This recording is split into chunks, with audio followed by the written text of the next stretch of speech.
ये clip internet पर बहुत वायरल हो गई थी और इसी वजह से शार्क टैंक इंडिया सीजन 2 के जजेस पर लोग बहुत ज्यादा नाराज है। ट्विटर पर लोगों ने शार्क टैंक इंडिया और उनके जजेस को बहुत हेट रेट दिया है, लेकिन आखिर क्यों? आज इस वीडियो में मैं आपको इन्हीं सारी चीजों के बारे में बताने वाली हूँ, तो ये वीडियो एंड तक जरूर देखना। शार्क टैंक इंडिया सीजन 2 में रिकॉर्ड्स नाम का एक ब्रांड आता है जो कि शुगर कॉस्मेटिक्स का कॉम्पिटिटर होता है और ये ब्रांड 1% की इक्विटी के लिए 1 करोड़ की मांग करता है at a valuation of 100 crore rupees. Deal बहुत बढ़िया थी और ब्रांड भी बहुत तगड़ा था, लेकिन आपसी फ्रेंडशिप की वजह से रिकॉर्ड का शार्क टैंक इंडिया पर मजाक उड़ाया गया। इस स्टार्टअप की कहानी भी बहुत इंटरेस्टिंग है। 2018 में धीरज बंसल और राहुल सचदेव ने रिकॉर्ड की शुरुआत की। उस समय ब्यूटी, कॉस्मेटिक्स और स्किन केयर प्रोडक्ट्स का मार्केट धीरे धीरे इंडिया में ग्रो हो रहा था, इसीलिए रिकॉर्ड कॉस्मेटिक ब्रांड की शुरुआत हुई। धीरे धीरे मार्केट में वो आ ही रहे थे, लेकिन फिर लॉकडाउन की वजह से उनके रिटेल स्टोर्स बंद हो गए, तो उन्होंने एक ऐसी मार्केटिंग ट्रिक यूज की जिससे रिकॉर्ड लॉकडाउन में भी घर घर तक पहुंच गया। उन्होंने अपने प्रोडक्ट को 1 रुपए में बेचना चालू किया,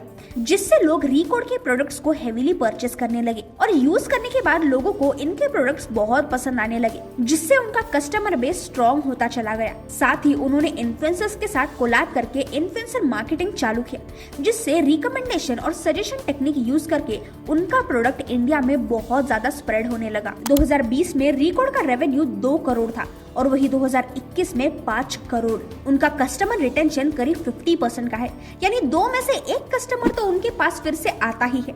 रिकॉर्ड के सारे प्रोडक्ट्स ऑनलाइन भी लिस्टेड है, जहां उनका 40% इनकम ऑनलाइन ऑर्डर से ही जनरेट होता है और बाकी का ऑफलाइन स्टोर से। आज रिकॉर्ड पैन इंडिया फैला हुआ है, जहां 170 से भी ज्यादा सिटीज में उनका प्रेजेंस है एंड ऑल अराउंड उनके 250 से भी ज्यादा शॉप्स है। आज रिकॉर्ड का रेवेन्यू 15 करोड़ है और उनका दावा है कि अगले साल ये नंबर 30 करोड़ तक टच करेगा। रिकॉर्ड के फाउंडर्स अपने ब्रांड और अपने प्रोडक्ट्स को लेकर बहुत कॉन्फिडेंट थे। उन्होंने अपनी पिच बहुत अच्छे से दी थी, लेकिन फिर भी शार्क्स ने उनका बहुत डिसरिस्पेक्ट किया, ये कहकर कि उनके प्रोडक्ट में बिल्कुल दम नहीं है, उनकी पैकेजिंग सबसे बकवास है। और फाउंडर को तो वो ये कह रहे थे कि उनके मुंह में कुछ डाल के वो बात कर रहे हैं, which was really disrespecting। Emcure के को-फाउंडर नमिता थापर और बोट के सीएमओ अमन गुप्ता ने तो सीधा ये कह दिया कि हम अपने दोस्त के कॉम्पिटिटर ब्रांड में कभी इन्वेस्ट नहीं करेंगे। वही अनुपम जी ने कहा कि फाउंडर्स का डिसीजन मेकिंग पावर बहुत खराब है और पीयूष बंसल ने ये कहा कि वो इस मार्केट में उनकी कोई हेल्प नहीं कर सकते और ऐसे कह के किसी भी शार्क ने उन्हें इन्वेस्टमेंट नहीं दी। यानी ब्रांड की वैल्यू देखने से ज्यादा शार्क्स को अपनी फ्रेंडशिप इंपॉर्टेंट थी। ये सब देखकर पूरा इंडिया शार्क टैंक के अगेंस्ट था। लोगों ने ट्विटर पर शार्क टैंक इंडिया के बारे में बहुत बुरा भला कहा। ये देखकर सोनी ने अपने यूट्यूब से रिकॉर्ड्स वाला सीन ही डिलीट कर दिया था।